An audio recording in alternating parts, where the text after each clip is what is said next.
I move, Mr. President, that he be back immediately to the custody of the Senate. It wasn't the House, nor the Senate, nor the PNP, nor the intelligence community making the request. It was the witness. Kaya huwag tayong basta-basta bumigay sa kanila dahil we should be independent from them, Mr. President. Hindi natin sila dapat sundin kung anong kagustuhan nila. We have to stand on our own. I will leave it to the decision of the body. That was my decision last night. But if there is something that is a new decision that you would want, I will throw it to the body.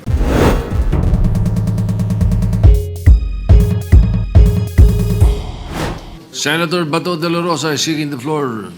You are recognized. Thank you, Mr. President. The last time I know that Brice Hernandez was cited in contempt and was issued commitment order to the USA detention room.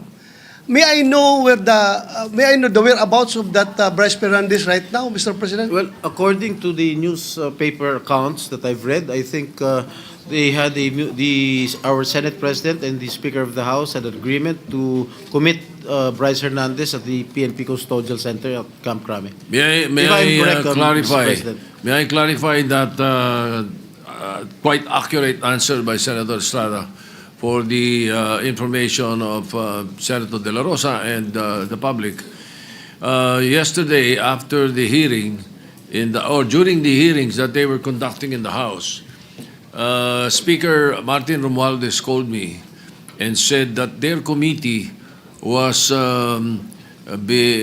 allowing Mr. Hernandez to remain in the House and in the House of Representatives, and that he was requesting that he not be returned back to the Senate because of some fear for his life. That is according to him. So what I did was I asked the Speaker what he plans, because we cannot allow that. I said he is under our custody and therefore he is in contempt in the Senate.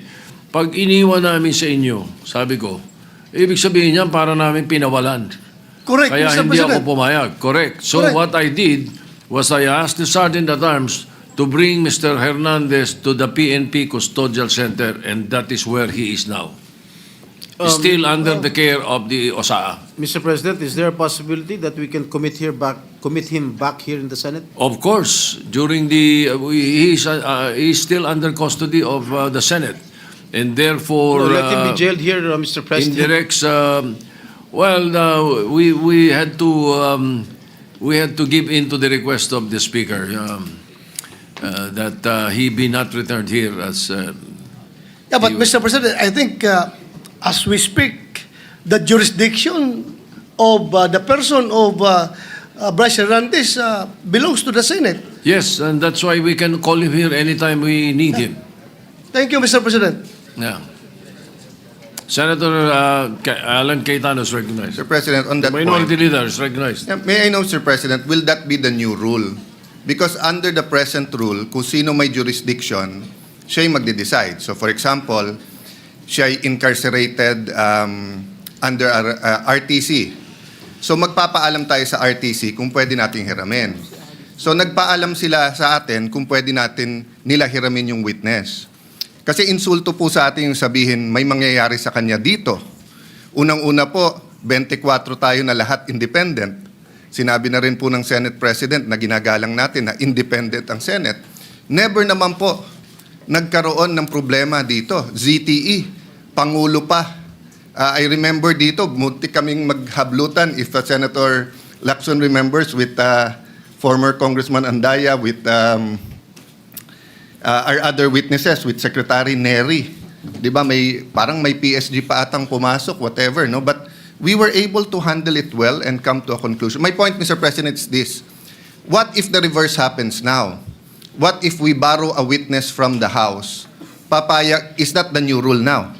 Na PNP custodial na? Or makikiusap tayo pabalik sa House? Because I don't think we should change rules without doing it either in caucus as a group. But I see the wisdom, Mr. President, of your immediate action. I'm not questioning your immediate action, Mr. President. I'm just asking, moving forward, shouldn't we keep the old rule na kung sino may custody, yun ang mag-keep nung custody niya, Mr. President? Yes, and that is the decision that the presiding officer made last night.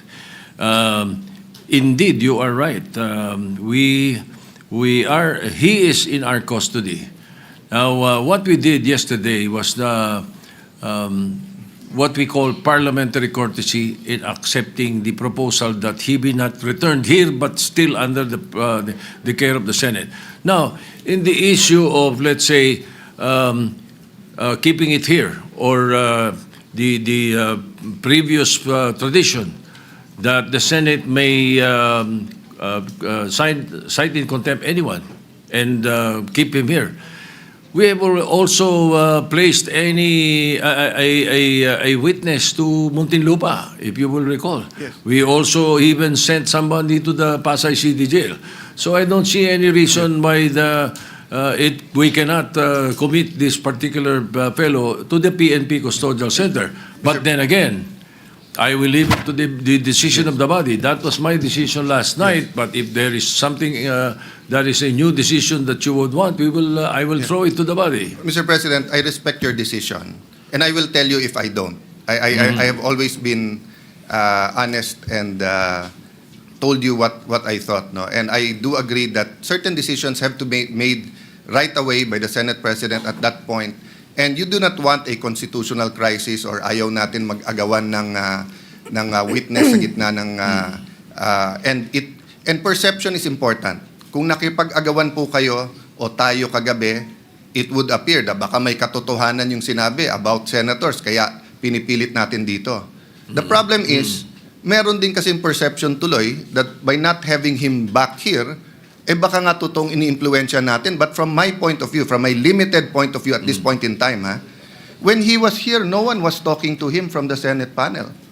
But according to Senator Marcoleta, he got information that the witness was being asked to single out senators there. So only God knows if Senator Jinggoy is the good one or the better one. Only God knows the totality of accusations against Brother Joel. But what do I know? I know na si Brother Joel, 2016 pa lang, 2017, when I left the Senate to go to the DFA, speech na ng speech to tungkol sa flood control eh. Even President Duterte had a speech na ang problema ko, DPWH. And never tinago ni ni President Duterte. Nandun yun po, nasa Facebook, nasa TikTok na sinasabi niya, baka may ghost project pa. 2022, to be fair to our new chairman of the committee on the Blue Ribbon Committee and the Senate President, you weren't here at that time, but I'm sure you monitored it. Tinuturo naman ni Secretary Bonoan kung bakit nagkaganon yung budget at ba't suddenly lumaki na naman yung budget. No? So the point is, Mr. President, perception here matters. Tomorrow ba or the next day, we will announce, I think Malacanang has already said they will announce a independent commission.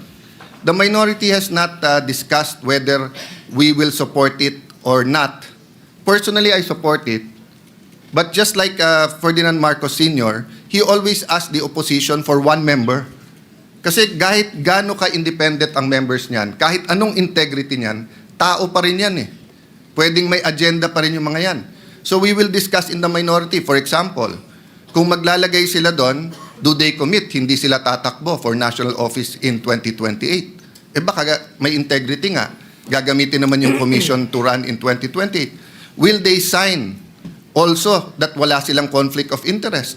Because some of the credible people now being interviewed are part of conglomerates and are working for oligarchs that also have their interests, maybe not in infrastructure, but on other things. So ang point ko, Mr. President, na-disrupt yung sistema ng corruption, which is good. Pero ang ginagawa pabalik ng mga corrupt, dinidisrupt din tayo eh. Dinidisrupt din yung mga nag-imbestiga. That's why yesterday, I'm happy we have a consensus, the majority and minority, that we should continue our hearings. Iba yung sa House. I mean, wala tayong pakialam doon. If we agree with it or not, nasa sa kanila yon. Kung nag-iimbento sila o totoo sinasabi nila, Yan ang sistema eh. Democracy is messy. Tayo po dito, respetuhin din nila. Kung may problema sa miyembro natin, 24 naman po tayo. We call out each other and we find a way to still have coffee or merienda together in the lounge. Sometimes not for 1 week because we're upset at each other. But that's the system, Mr. President. So again, Mr. President, I support, I acknowledge your right and the wisdom of deciding that last night. But personally, I don't know my companions in the minority. Personally, labanan ngayon ng perception. Tutuloy ba yung mga hearings? Sino ba ipapatawag? Kakampihan ba natin mga senador? Porque kapwa senador yon. Pwede ba magsalita yung iba? Kasi dati siyang DPWH. Kasi dati siyang speaker. Dati siyang all of this will be there, Mr. President. No? If only we could have the speeches of Senator Lacson in like yesterday in such an orderly manner. But hindi po ganun pagka pag nandiyan na yung mga witnesses eh. Ang katotohanan po nun, kung 10 yung witness, unless we have 1 witness at a time, pero kung 10 ang witness, 10 ang senador, you cannot stop any senator kung sino tatanungin niya doon, Mr. President, di ba? So yun po ang problema lang, that since this involves high-ranking people and the PNP is not under the Senate, it creates another perception who controls who. But thank you for informing us that USAA is there and they're looking at that. No? But Mr. President, sa akin lang po, kung babaguhin yung rule, so I acknowledge you're not changing the rule. You made a decision and is throwing it back. But kung babaguhin yung rule, I think we have to discuss it thoroughly. Because nga, masyadong mabigat yung accusation nung DE ba? Assistant DE na takot siya dito or whatever. Kasi Mr. President, ang dami na natin naging witness dito kung sino-sino inaccuse kapwa senador eh. Never naman. I think when I was Blue Ribbon Chair, I just remember si Jun Losada natulog pa sa couch sa opisina ko. Sa baba, I think I only visited 1 witness once. Otherwise, hindi eh. So, anyway, Mr. President, thank you for your patience in hearing us out. But may I defer to the chairperson now of the committee. Yes, before Senator Ping Lacson is recognized. Thank you, before Mr. President. With all due respect to the distinguished minority leader, there's what we call legal custody and physical custody. Lawyers know this, Mr. President. As long as the Senate retains the legal custody over the person of Brice Hernandez, the physical custody is of no moment, Mr. President. Whenever we need him, we'll just direct the PNP Custodial Center to deliver him here. And if the House of Representatives will be needing him, they will have to ask our permission. They cannot go direct to the PNP and tell them to bring the person of Brice Hernandez to the House of Representatives. And this is not a new rule, Mr. President. We have committed Alvin Balag to the Pasay City Jail. We have committed persons cited in contempt by the Senate in other detention centers. We're not changing the rules, Mr. President. So that's my manifestation, Mr. President. Yeah. Minority Leader, go ahead. Tama po si Senator Lacson na may legal at physical custody. Pero it's always the committee and the Senate who decides the physical custody. So in the case na sinabi yung Pasay City Jail, it was the decision of Senator Dick Gordon and the committee na dun ilagay. In fact, ayaw nila eh. Yung mga kinulong doon, gusto nga dito. In this case, it is the witness, Assistant DE, saying, wag niyo akong dalhin doon, tapos siya yung nasunod. So the issue here is not only the physical and the legal custody. The issue also is the integrity of the Senate, the perception that if we don't have him here, de lahat na lang ng witnesses sasabihin, wag tayo doon. Paano kung wala rin silang tiwala sa PNP? Wag sa PNP, lilipat natin sa NBI. The peculiarity of this case is that it wasn't the House, nor the Senate, nor the PNP, nor the intelligence community making the request. It was the witness. I beg to disagree. It was Speaker Martin Romualdez who was asking me. Yes, I Mr. did not President. talk to the witness. I did not hear him say. It was only Speaker Mr. President, Martin. it was live in the hearing. Bago siya magsalita, sinabi niya, pwede ba mga congressman, wag niyo akong ibabalik sa Senate dahil may mga, hindi ako safe, may mga senador doon. Ang sabi ng congressman, magsalita ka muna. Meaning condition pa nila, magsalita ka, saka na. That's why I think, in fairness to the speaker, no? I don't think this is his personal I don't think he wishes. was also present. Yeah, in much the same yes, way yes. as I did not hear that. Let me clarify particular- that, Mr. President. I Yes. don't think it's his personal request. I think he was conveying it as speaker to this chamber in the same manner na pag may request kami sa House, either the majority leader or the Senate President will request it. But hindi naman po alam ng tao na ang request ay formal eh. And again, hindi ko na question yung kagabi. But all over the news and live, yun po ang lumalabas. Yung witness ang nagdidikta na wag niyo ako ibalik sa Senate.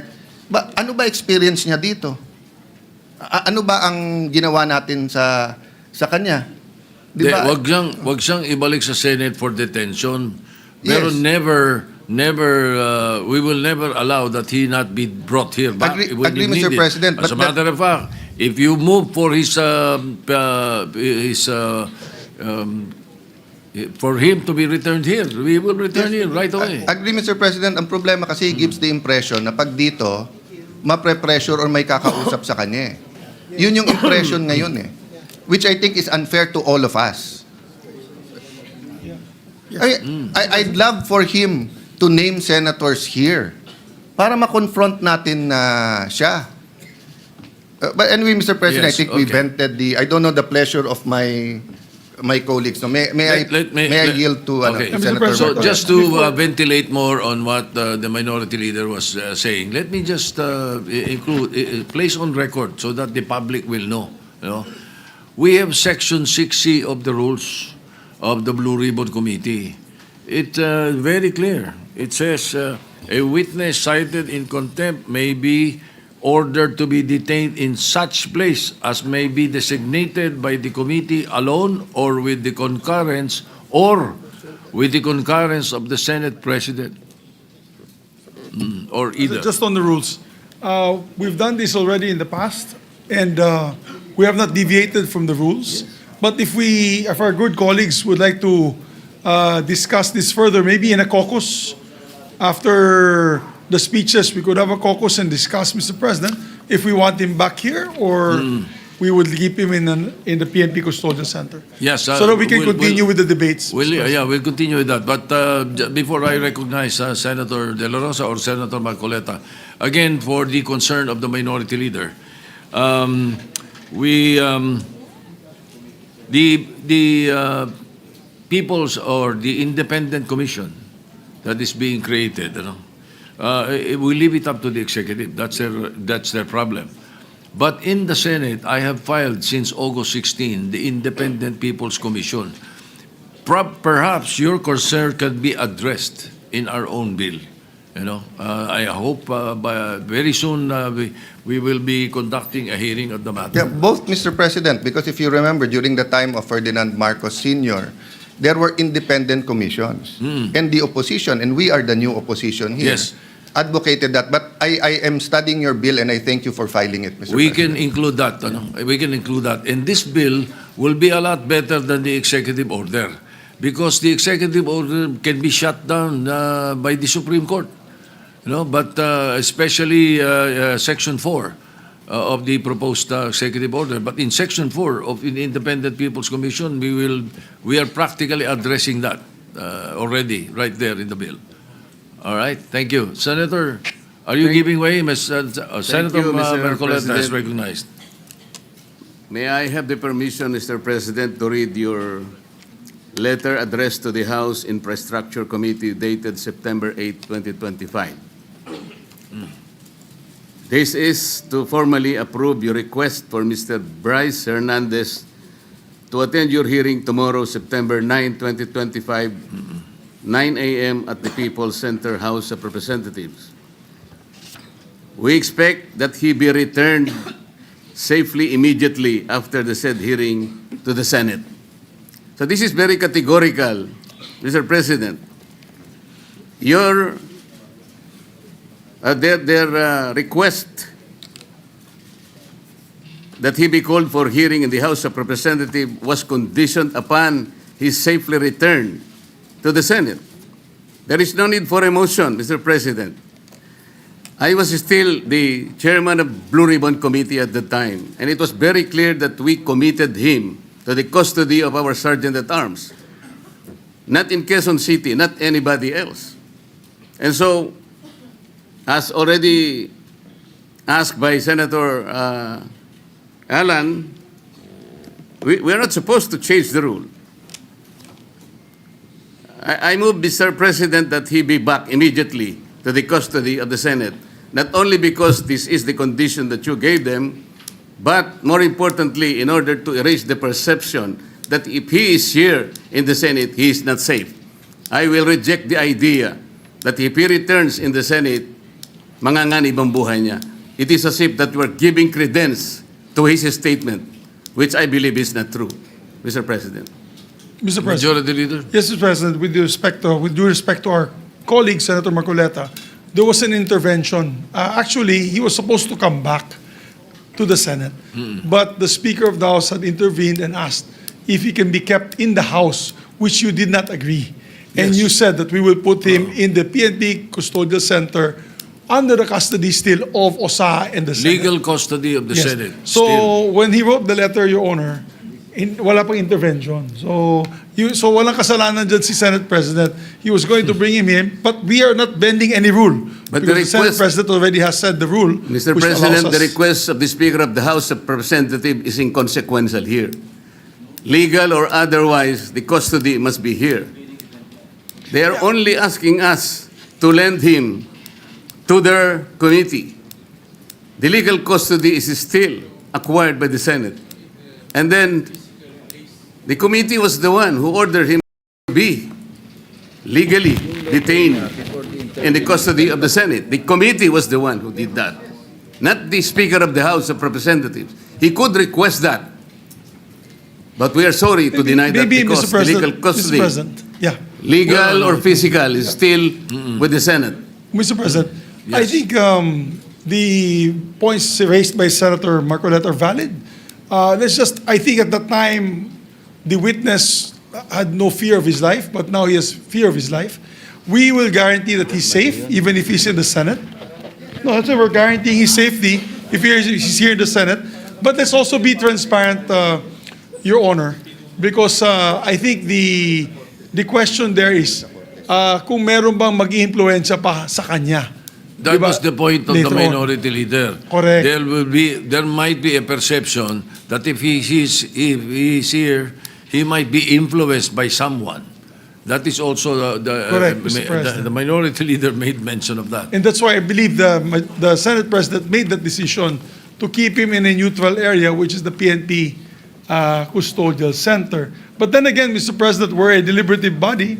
If the body would wish him back here to the Senate, then we can discuss it further. Mr. President, just a quick intervention. Go ahead, Senator Lacson. I would like to echo the earlier manifestation of the Majority Leader. Yung letter po ng ating Senate President was valid before the intervening event occurred. So we cannot invoke the letter of the Senate President kasi wala pa yung intervening event na mayroong request from the Speaker of the House. And the Senate President, using his own wisdom, granted the request, but we have not given the legal custody of Brice Hernandez to the House. We still maintain or retain the legal custody over his person. And as I mentioned earlier, kung kailangan siya ng House, they will have to seek permission from the Senate President. Again, yes, they are not in Thank you, custody. Mr. President. Yes, Mr. Senator De La Rosa, President. yes, go ahead. Thank you, Mr. President. Mr. President, You know, Let Senator De La Rosa speak first. Go ahead. we have a very sad experience, Mr. President. Because if the reason why the Speaker requested for Brice Hernandez to be detained not in the Senate because for fear of being influenced by anybody or any member of the Senate, alam mo, Mr. President, Colonel Grijaldo, nag-testify dito sa ating committee about the wrongdoings of the members of the Quadcom. Nagsumbong siya dito, Mr. President. And after he read his statement. Sabi niya sa amin, Sir, can I be protected by the Senate? Dahil alam kong pinag-initan ako ngayon ng House. So, I share the information to the committee and even to the leadership of the Senate. But the following day, or the days after, he was required to appear before the Quadcom and he was cited in contempt. Nang siya ay na-contempt, kinulong siya doon. At nang kinulong siya doon, look what happened. Binubombard siya doon, pinupuntahan siya doon at siya sabihan na huwag yung gusto namin na mangyari, gawin mo na para makalabas ka na dito sa kulungan. Hindi nag-give in si Colonel Grijaldo. Kinulong siya hanggang natapos ang 19th Congress.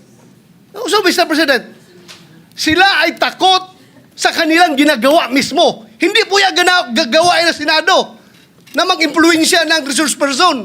Never pa nangyari yan na mayroong pumunta doon sa baba, tinakot yung nakakulong contempt, cited in contempt na resource person. Gawain nila yan sa House of Representatives. Ginawa nila kay Colonel Grijaldo.